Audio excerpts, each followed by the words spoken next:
உருவாக்குறாங்க. எதுக்காக உருவாக்குறாங்க அப்படின்னா, வரைமுறை இல்லாத கள்ளச்சாராயம், கட்டுப்படுத்த முடியாத விலைவாசி, மக்களின் உயிர் பலி, இது எல்லாத்துக்காகவும் நாங்கள் ஒழுங்குபடுத்துகிறோம் என்று டாஸ்மாகை உருவாக்குகிறார்கள். ஆனால் எதற்காக உருவாக்கினார்களோ அதுதான் இன்னைக்கும் நடந்துட்டு இருக்கு.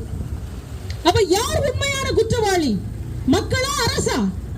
சாராயம் காய்ச்சினவர் குற்றவாளியா? இன்னைக்கு சாராயத்தை காய்த்து வியாபாரம் செய்து கொண்டிருக்கும் அரசு குற்றவாளியா? யாரை நாம் நீதிமன்றத்தில் சேர்த்த வேண்டும்? கொஞ்சம் சிந்திச்சு நம்ம நம்மளுடைய வாக்குகளை இந்த முறை செலுத்தணும் அப்படின்னு நினைக்கிறேன். குறிப்பாக இந்த மருங்கூர் பேரூராட்சிக்கு உட்பட்ட அமராவதி விளை பகுதியில் இருக்கக்கூடிய டாஸ்மாக் எண் 4740 டாஸ்மாக் சில பல அரசியல் முக்கிய பிரமுகர்களின் ஆசீர்வாதத்தால் நடந்து கொண்டிருக்கிறது என்பது பேச்சு. இதே டாஸ்மாக் 10 ஆண்டுகள் ஆச்சு. கேடி பச்சைமால் அவர்கள் எம்எல்ஏயாக நம்மளுடைய சட்டமன்ற தொகுதியில் இருக்கும் பொழுதுதான் இந்த டாஸ்மாக் வந்திருக்குமே. ஆனால் இன்னைக்கு எதுக்குயா இந்த அதிமுக இந்த நாடகத்தை நடத்திட்டு இருக்கு? நீ ஏன் கொண்டு வந்த முதல்ல? அப்ப உனக்கு அறிவு இல்லையா? உனக்கு அறிவு இருக்கா இல்லையா?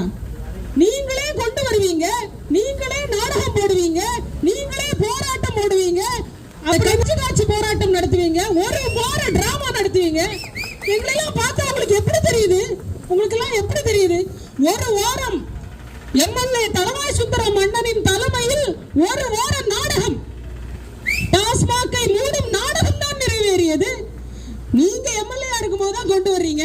சரி, ஓகே, உங்களுக்கு தெரியல, தெரியாம கொண்டு வந்துட்டாரு, மறைச்சு கொண்டு வந்துட்டாரு. கேடி பச்சைமால் உங்களுக்கு தெரியாம மறைச்சு கொண்டு வந்துட்டாரு. நீங்க தான் 4.5 வருஷம் எம்எல்ஏ இருந்தீங்கல்ல, அப்ப இந்த ஊருக்கு நீங்க வரவே இல்லையா? நீங்க தோவாளையில உங்க வீடை தாண்டி எந்த ஊருக்கு போனதில்லைன்னு நினைக்கிறேன். மணக்குடிக்கு போனதில்ல, புத்தந்துறைக்கு போனதில்ல, கோவளத்துக்கு போனதில்ல, மருங்கூருக்கு போனதில்ல.